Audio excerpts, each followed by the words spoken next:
Have you ever gone into your doctor and had them suggest a medical procedure or a medication and you're not quite sure how you feel about it? If this has been the situation for you, you'll definitely want to join this week's episode.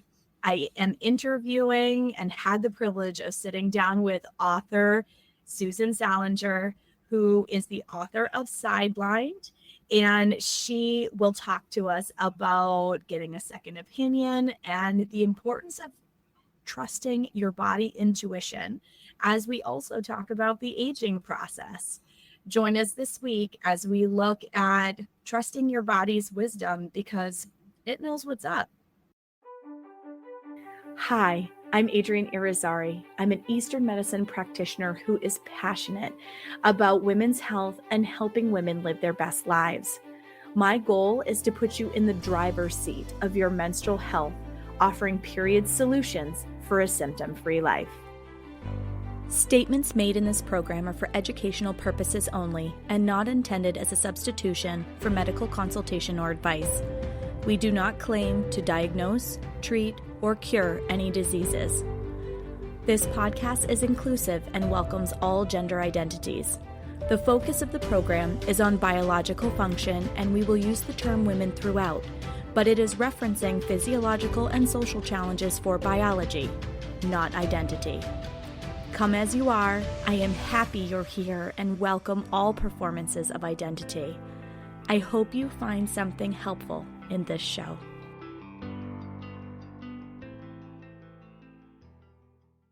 Welcome back to another episode of the Reproductive Rebel podcast. I am so excited for today's guest. I have author Susan Salenger here on the show today. Welcome, Susan. Thank you so much for having me. So Susan and I connected about her amazing book, Sidelined, which I'm going to have her tell you about in just a minute. But we really connected as human beings. She's an amazing soul, and I invited her on the podcast to share her awesome work with you, but also to talk about topics that are near and dear to both of our hearts. So welcome, like I said, to the show, Susan, and tell us a little bit about who you are and your beautiful book. Oh, thank you for that lovely introduction. Who I am, that's a good question, but I'm a grandmother. I have 4 grandchildren at this point, pretty well grown up. And I'm a writer and a researcher. And I wrote Sidelined because it was kind of a journey. Many, many, many years ago, I agreed to have some surgery that I knew I didn't need. And yet I agreed to it anyway. In fact, frankly, I insisted it be done sooner rather than later. I had been having some symptoms, they didn't know what, and they wanted to do some exploratory surgery. I had just recently switched medications, and I knew the medication was the issue. But nevertheless, I guess I was frightened, and so I agreed to the surgery. They did it, they found nothing, and okay, that was that. And then, life goes on. And then many years after that, I was in business with my husband for about 20, 30 years, and we sold the business, and I retired, which lasted about 3 seconds. That was not good for me. And I went back to school and took some anthropology classes. And for one of the classes, I happened to do a paper on women who had hysterectomies. And much to my surprise, I interviewed several women, and several of them had agreed to hysterectomy surgery, and they didn't think they needed it. But like me, they agreed anyway. And of course, that acted as a trigger and kind of jarred my memory. And I just began to wonder how, as women, how do we make our medical decisions? Why do we sometimes go against what we think is our own best interests? And so I ended up interviewing about 60 women, or maybe even more, I don't recall at this point, and all of whom had different diseases. And so what I wanted to know was, what did they have in common? How do they do themselves a disservice sometimes without meaning to, obviously? But nevertheless, how do we make these decisions? So that's what the book is about. And I think that it's really helpful for women. I learned, for example, that women and men talk to doctors differently. Men are more succinct, women are more descriptive. I learned that a lot of the women felt ashamed for becoming ill. The best part of the book, frankly, is the resource section at the back, because so many of the women, I'm a strong proponent of doing your own research. And so many of the women didn't do their research and didn't know how to research. So I have a whole section in the back that I've done your research for you. It tells you how to look up your doctor, how to look up your hospital, how to look up your illness, etc. So it's a very valuable book, if I say so myself. Oh, that's an amazing resource. One that I wish I had had earlier on in my life. And this is where I just knew when I met Susan that our priorities were just so aligned in so many ways, because these are all topics, as you've listened to Reproductive Rebel, that I have talked about quite a lot. That information is power, and knowing where you can go for that information is one of the things that I have been a really strong advocate for in my practice, Moon Essence, is providing people with education so that they can make informed decisions about things that are aligned to them. Right. I think an informed decision, I mean, that's a key phrase because in back, 1,000 years ago when I agreed to the surgery, it was an uninformed decision. I had options then. I mean, you always have options. You can get second opinions. You can wait a week or two. I mean, I wasn't going to die in 24 hours, there were a lot of things I could have done that I chose or not even chose not to do, never even thought of. I just went, well, I guess I better have it. Not good. This is a book of, do what I say, not what I did. Because that's how I learned. Well, but a lot of us learned that way. We think that we're making the most aligned decision that we can, or maybe it doesn't even feel aligned, but we're making the best decision with the information that we have. Right. I just look back at my childhood and I look back at it now and I go, nope, I would never put any of my daughters on birth control. But, Right. At the time for endometriosis, that was the only solution that was offered by a doctor. And my mom made the best decision she could with the information she had. Exactly. Exactly. And I think that's why the research is so important. And, I just want to make a plug for a minute for second opinions. They're so important. And I did not realize this, but one of the things I learned, how we see what we expect to see. So the same symptoms can look like stress to a psychologist, stomach issues to a gastroenterologist. We really they're human. They tend to diagnose what they're the most familiar with. And I think that's why to get a second opinion, particularly before a serious treatment or operation of any kind, it always helps to get other input. Absolutely. I totally agree with you. And when we're dealing with the traditional Western model, we're oftentimes looking at practitioners that work in a very siloed way. This person deals with your uterus. This person, like you said, deals with your stomach. And because they work in these siloed environments, and sometimes your medical records don't even make it from one practitioner to another before you have an appointment. Right. It makes it very hard to make some of those calls from the Western sense, because either they're doing it with partial information or they're only doing it through the lens that they specialize in, and they're not taking into consideration that anxiety, an emotional symptom, can show up in the gut. Yes. Right. Exactly. And Right? does. Well, I think my new book is on gaslighting, and I think that it's so important for women. It's so hard to know when the doctor is blowing you off and says that your symptoms are due to stress and anxiety, because he or she could be right. I mean, women do suffer from stress and anxiety more than men do. And so it's really hard to know if they're just dismissing what you're saying, or if, maybe of course I'm depressed. I don't feel good or I wouldn't be here. Right. It's really hard to know what's what. So that's why before you do anything, I would get a second opinion. I think it's critical.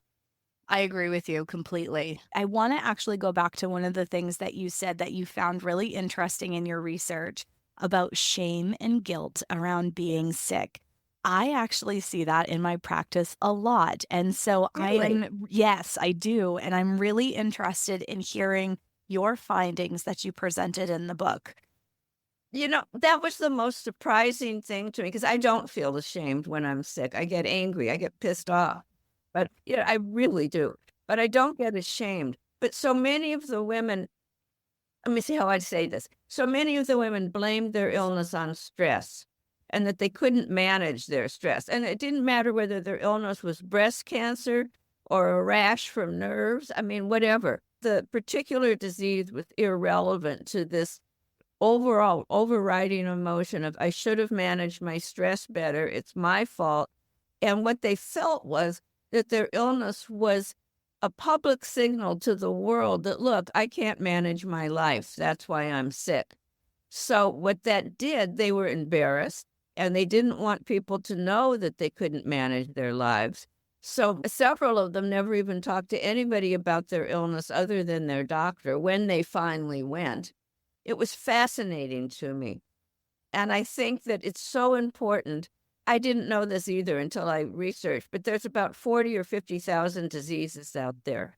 And those are only the ones we know about. I mean, now that with COVID, it's 50,001 because new ones keep coming. And many of them actually share similar symptoms, which is why I said your symptoms may look like stress to a psychologist or stomach issues to a stomach doctor, because the symptoms overlap. If you go to the doctor, for example, and you say, I'm tired, I have no energy, I want to nap a lot, I have no appetite, I'm just irritable. You know how many diseases those symptoms fit? I mean, it's like looking for a needle in a haystack. So not only is that, again, a reason for a second opinion, but there's nothing to be ashamed about it. Maybe it is stress. I mean, we all get stressed. But, there's a lot of people that get stressed that don't get sick. So you can't really say, well, it's my fault. I suppose if you're an alcoholic and you get, liver disease, I don't want to say it's your fault because alcoholism is certainly a disease in and of itself. But at least there's cause and effect. But that isn't always the case. You're completely right. And also to take that one step further, looking at it from the female body perspective of things, we are more sensitive to stress. Our hormone cadence, no matter where we are in our life, we have ups and downs in the way that our hormones present, particularly when we're in our cycling years. Yeah. And it makes our adrenals really sensitive to stress. That expression of stress does show up in our system faster. Stress could look like not getting enough hours of sleep at night. Having a little person come in and wake you up all hours of the night affects your adrenal glands, right? So, and not everybody has that interruption from a little person, but I just use that as an example because there's a lot of ways that our modern society places demands on women's bodies that exceeds the capacity that they have on board. And we're expected to live in this spring and summer go, go, go kind of producing energy all the time. And if we look outside the window, nature doesn't even do that. So when we're constantly in this state of needing to produce things, it does create additional stressors on our body, which does present as dis-ease or disharmony later on. Well, and I love what you said about a little person coming in. I don't have little children, but I have a cat. And his new pattern is around 3:30, 4 a.m. He comes and he nuzzles me and he wants to be loved. And then he goes back to bed. And meanwhile, I'm wide awake. Yes. Yes. Same thing, different animal, but same idea. Absolutely. Like I have a client who talks about her cat being one of the disruptive reasons that she gets broken sleep all the time. All the time. It's relatively new and I'm not thrilled. I've tried putting him back in his bed. I've done everything I can. It's just easier to go with the flow and then eventually he goes back to bed. But so, I think that you make some really beautiful points. And I love the fact that through your interview process, you've seen this and you've put this into the literature because this is something I anecdotally see in my practice so often in terms of this theme of shame and guilt. Guilt that I didn't do enough. right. And shame that this is what ended up being the outcome of my not doing enough. Right. If anybody's been following the show earlier this year, I believe it was episode 7. The episode is called A Woman's Worth, and it talks specifically about this shame and guilt cycle and how critically important it is to acknowledge and essentially intervene in breaking said cycle for your overall health and well-being. So I love the fact that this thread, I love that you're acknowledging it. I'm sad that it's a collective issue. Yeah.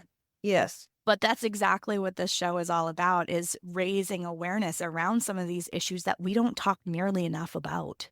Well, and I think as women, I've learned that we're exceptionally hard on ourselves. It's amazing to me. I put together 2 focus groups just because I wanted some geographical diversity. Yeah, I live in California and I wasn't going to fly all over the country. So I got women from, wherever, back east, Midwest. And in both groups, very few of the women had ever talked with anybody other than their doctor about their illness. And I was thinking to myself as they were telling me this, how sad, because we all need support, we all need help. And to be too ashamed or embarrassed to ask for it is truly a tragedy.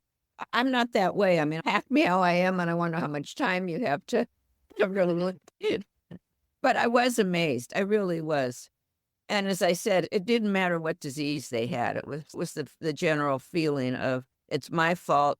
I didn't nap enough, or I napped too much, or I ate too much fruit, or not enough fruit, or whatever. It didn't matter. Well, and that's actually, I like how you just broke that down. I didn't nap enough. I ate too much fruit or not enough. Right. That description right there, that breakdown is what I hear from my clients a lot. Yeah. Oh, I had this stomach problem. It must have been this thing that I ate. Yes. Yes. And we're always looking, and this is why people get into the nasty loop. I did an episode about this too, of trying to Dr. Google their symptoms. Yes. Yes. And it's because we're just looking to feel empowered, and we do not want to be disempowered because we know Correct. that we're lacking information in some way. Yeah. Right. Wait, let me say 2 things to that, actually.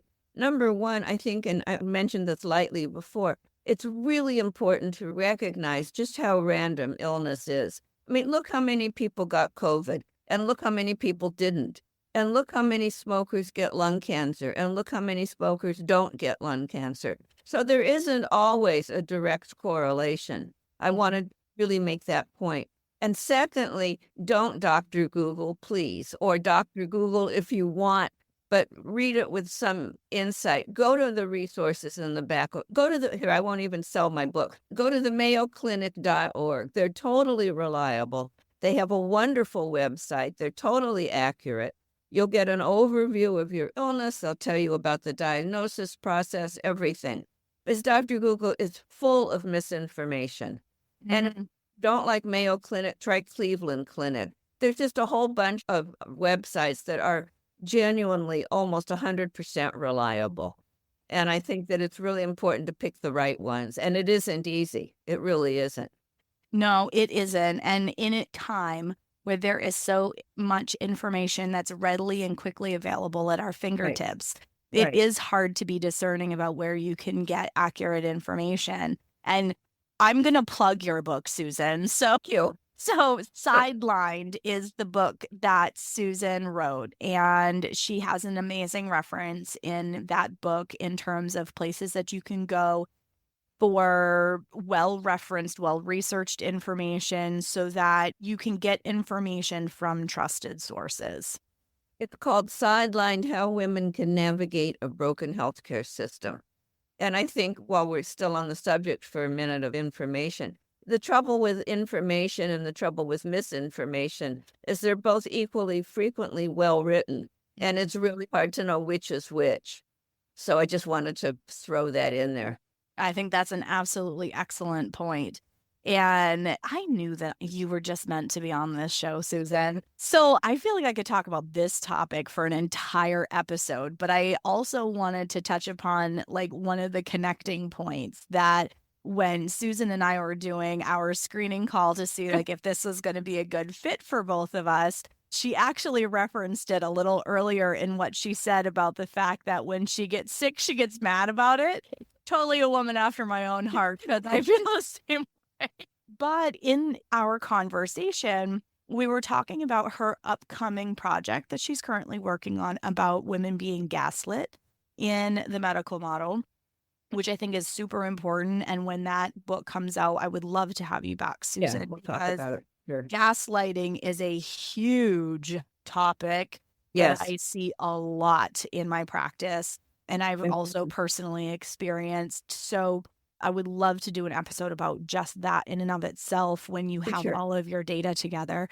But Susan and I were talking about how, and it dovetails with this idea of disharmony and disease, that when we're trying to work beyond the capacity of what our vital energy and our resources that we have on board can handle, we end up finding ourselves in some sort of a pattern of disease. And a lot of times around that, we have these ideas that, well, age is part of the reason why we are automatically going to get sick. And I've always called bullshit on that Yes. because it really has more to do with how you live your life and how you support and advocate for yourself and all of these kinds of things than really age itself. And so I thought Susan would be an amazing person to talk about this, both because of where she is in her life, but also the experiences that have brought her to the work that she's doing.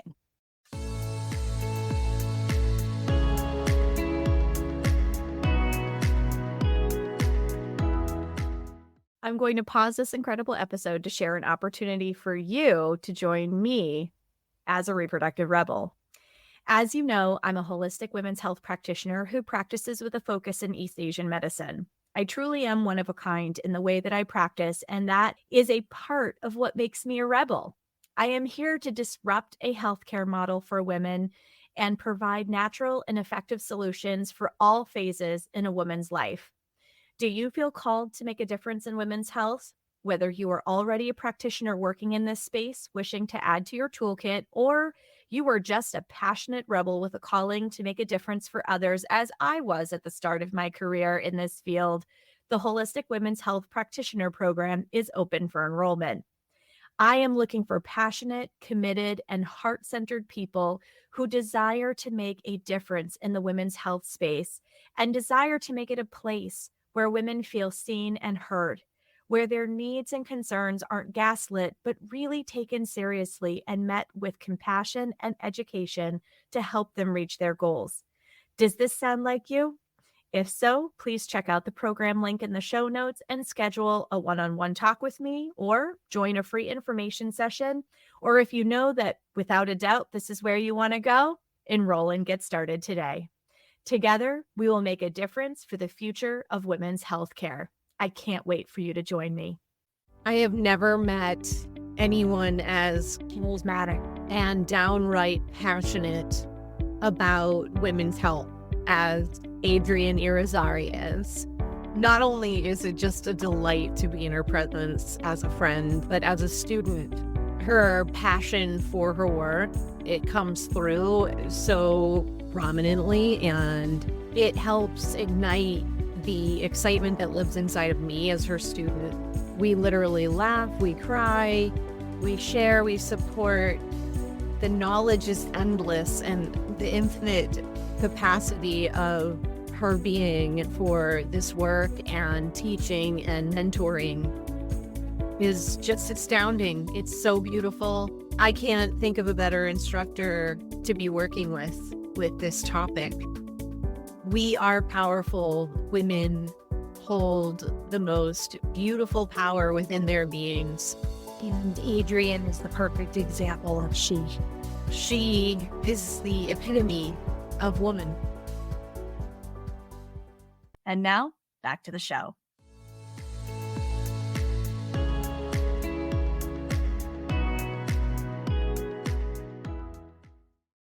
I do think age is just a number, although, of course, it has some realities attached to it. Mhm. I'm a very high energy person, but not as high energy as I was at, I'm going to be 82 in September. So at 22, of course, I had more energy. And I do say, of course, because it does dissipate. I do find myself wanting to nap a little bit more than I used to. But on the other hand, I am going to be 82, and there's not much, I can't change that. So I've decided to live with it, and I'm starting a new book at 80. I do a lot of weightlifting. In fact, for those of you that are into exercising, well, go to my TikTok site. It's Grandma Gains, GAINS.com, or is it .com? I don't know. It's Grandma Gains on TikTok, and I will come up. And I'm very strong. I weightlift. Well, what do? I weightlift twice a week and I do Pilates 3 times a week. And I'm a very strong proponent of exercise. I've been doing it for like 40 years and it's never too late to start. So don't let that throw you. But 40 years ago, I was diagnosed with osteoporosis and they told me that I was going to be one of those women, I'd step off a curb and my bones would shatter. So I started weightlifting immediately. And I have to say, as I said, I've been doing it for 40 years and the first 39 were hell. I hated it. But now that I'm at 82 and I realize how well I'm doing, all of a sudden I like it much better. But it did take me an awfully long time to get on the program, I have to say. But age is just a number. I'll tell you, it's sort of a funny story. It's a little embarrassing, but I will share it. I'm very lucky in that I've never had any pain. And all of a sudden my hips started hurting me. And my kids and everybody said, Mom, it's arthritis. You're old, you're going to be 82, get over it. And I thought, well, maybe, but I'm not sure. And I insisted on having an MRI because, it could have been bone cancer. I don't know what it could have been, but I didn't want to be a victim of my own ageism. I really didn't. So I did get the MRI. And of course, they said, guess what? You have arthritis, which was embarrassing. At least I knew for sure. But my point is, people say, well, I'm old, so that's why this is happening or that is happening. And it ain't necessarily so. That's all I want to add on to that. Please check yourself out if you think you're not feeling quite right. Because here I am at 81 3/4, and I'm feeling fine. My hip still hurts a little bit, but aside from that, I'm feeling fine. And so I think that that's an important, and that's also incidentally good luck and good genes. I don't want to say that it's all exercise. But nevertheless, it's important not to be a victim of your own ageism, whether we're talking about going to the doctor or going back to school or starting a new book or whatever it is you choose to do. I love this for so many reasons. And this was the whole reason I wanted this topic in this episode is that there is a really big misconception in our culture that after a certain age, we're just, yes, our vitality drops off and it's like a slow trek to the end. And that's not the case at all. I'm going to have to check out your TikTok. You didn't tell me about that. Oh, no, it's so cool. I can't hold that. Oh, check it out. Grandma Gaines on TikTok. I'm absolutely going to do that. Well, my grandchildren chose the name. I didn't even know what the hell it meant. But I said, what is gains? Well, Grandma, you're gaining muscle. Oh, that's what it means. I didn't know. But, I've got almost 10,000 followers. That's amazing. Really funny because one of my grandkids, I have a little guest house in the back. So the kids, because they're teenagers, they have parties back there now. And so one of my kids' friends drove up and he said, oh, that house, that's Grandma Gaines' house. The house is in there all the time. Isn't that funny? That's so quiet. So you just made several really important points that I kind of want to point out. Thing number one, okay, is the fact that you are doing strength training. And I tell women this all the time, that in Chinese medicine, there's this understanding that kidneys govern bone, and there's a muscle tug on bone that helps to increase your kidney energy. Okay, so that's a Chinese medicine way of talking about it. So when we're doing weightlifting, we're actually refueling one of the batteries in our body that helps us with our vitality and longevity. I didn't know that. The other piece of that is the fact that you were starting to see some weakening in your bones, and in doing strength training, you are finding that Grandma Gaines, it says it all. You're strengthening your bones and your physical structure. And there are a lot of women who are, I hate to use the word afraid, but that's the one that is used by my clients the most often, that they're going to start looking like a man. And the thing is no, we're just not built that way. And while postmenopausally, we are more testosterone dominant than we're governed by estrogen before we stop our bleeding years. And then it allows testosterone to step forward. I can't wait until I am postmenopausal. I told my husband, I said, I am going to be one of those Grandma Gaines people because I like weight training. Yeah. But I like this idea that as an endomorphic body, I might Yes. actually be able to see the results of some of my weightlifting when I get into those years. And so, yes, you do see a bit more body definition because there is more testosterone and less estrogen that is working over the top of the testosterone that you have, because women have all three: estrogen, testosterone, and progesterone. We just aren't like men, we're testosterone all the time, right? Right. So that's why weight training prior to stopping bleeding years and weight training after looks very different in terms of how it manifests in the body. But you made an absolutely awesome point about the fact that it is really important for the exercise is important in terms of supporting circulation, but also you're helping to strengthen your bones and this kidney chi, which that's like essentially our battery where we store this vital energy that we use throughout our life and maintain for our vitality in our older years. So what you're doing is absolutely incredible, and it is a big key part to your success. I mean, you can tell just listening to Susan, if you're not watching this as a video, that Susan has all kinds of vitality in terms of how she talks and her zest for life and all of Yeah, I these do have kinds of that. things, which is one of the reasons I totally connected with her at the beginning, because I'm like, you are the embodiment of what it looks like, that if you feel called to a nap, you're honoring it. You are doing exercise, which helps you to maintain that physical balance, because as we age, our circulation starts to get compromised.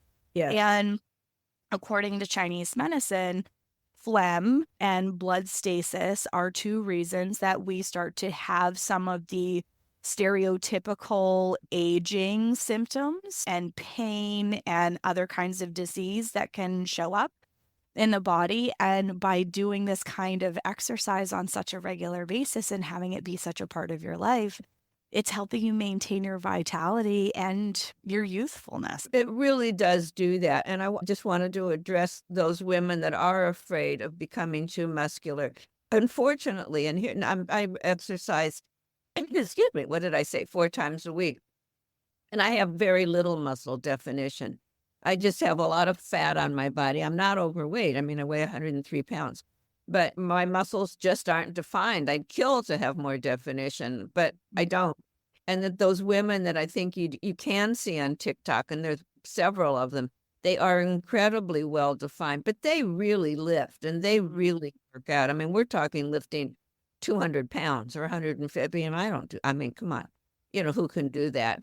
That's really, and I don't know what, if any, supplements they take. I'm only talking about weightlifting and Pilates. I'm not talking about trying out for the Senior Olympics.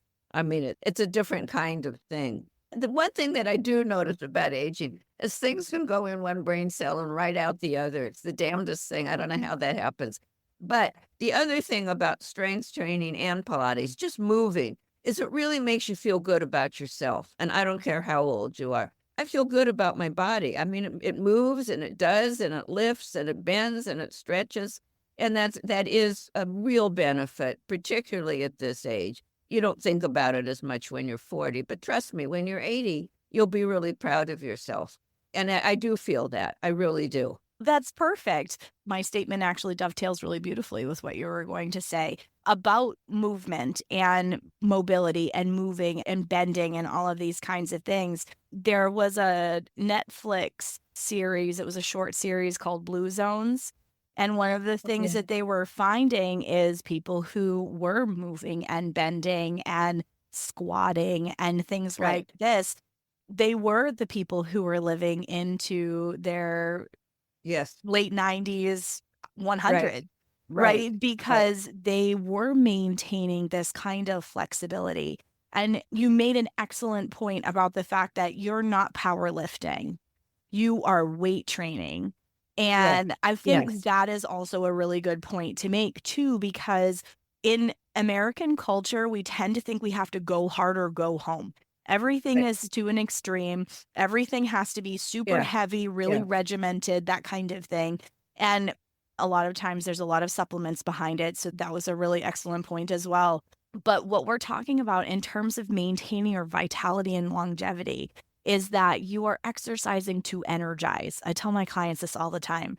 You're Right. exercising to energize. You're not overextending, because that's just another stressor on your body, right? Right. So Right. you're living in harmony with, yes, I'm having gains. I am doing this for my health. It is a health-centric approach. It Right. makes me feel good, mind, body, and spirit, but I'm not going to an extreme. So it allows you to have energy to do all of the rest of the things that you do in your life, up to and including writing this amazing book project Right. that you have going right now. Yeah, I think that was an important distinction between weightlifting and powerlifting. Although I do lift fairly heavy for my age and size, but I'm a long way from, I mean, I can bench press, but I can't bench press 100 pounds. I Mhm. mean, I just couldn't. And I wouldn't, frankly. I mean, it's too much for my little body. Yeah. You have to know when to say that's enough. But that's an important distinction. And that's one that we really struggle with in American culture. Right. And I can even extend it out to Western culture in general. Everything is about an extreme. Yes. And, you're essentially listening to your body intuition, and you're saying, okay, here's my capacity. Here's what I can handle. Right. And actually, I feel like that's kind of the thread that we've woven through this entire episode, is that your body wisdom, your intuition tells Yes. you whether this procedure feels aligned to you, whether this exercise is too much for you. And when we really plug in and listen to that little intuitive voice that goes, this doesn't feel aligned to me, or this feels like too much for me, or, we live a healthier life. We are less stressed, whether that's putting physical stress on the body or emotional stress in the body.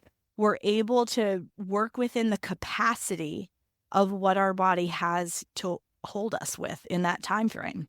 Absolutely. And I think it's really important for anybody out there that is thinking of starting an exercise program, definitely check with your doctor.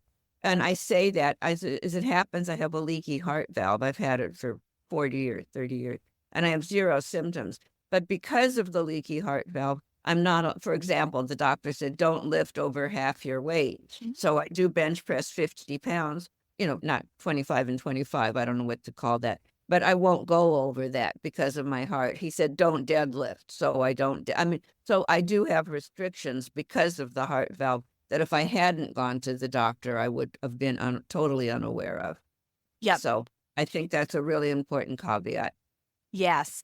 And so many workout programs do have that whole consult your physician to make Yes. sure that you're fit Yes. for consumption. But it's true, Yeah. like when you have different underlying things, like it doesn't mean that you can't move. It means that you have to move within a certain framework, just like Correct. you explained. And so I love that you're able to share this wisdom on both sides of the coin, because it really is true. Like your mindset and the energy that you bring to life and how you support alignment in your life are really important parts of not only knowing when to ask for help and who to ask Right. for that help, but also how to care for yourself, and when it's important to set healthy boundaries and say, this Right. doesn't feel aligned to me right now. I can't do this. Right. Right. Exactly. Exactly. I think it's really important that we know our bodies and advocate for ourselves, which is what you're saying. Absolutely. I would Absolutely. say at this age, if a doctor said have exploratory surgery, and I didn't think that it wasn't necessary, or at least immediately necessary, I would not agree. I would not agree so easily. I probably wouldn't agree at all. I would check it out. Now, let me ask you this question to dovetail with that, because I think this is a very important little piece here. Do you feel that the confidence in that advocacy for yourself comes from age and life wisdom, or because the work that you've done has made you really question what is presented, and should I seek additional information? Both. looking back on it, I mean, when this original surgery happened, I must have been in my 20s or 30s. I don't remember anymore. And I was young and I'd never been sick. And I got, you get frightened.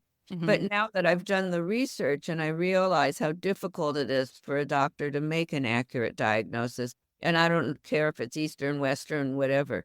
I mean, there are so many symptoms that overlap. I mean, people with autoimmune diseases have a terrible time getting diagnosed, as you know. And it's much trickier than I ever realized.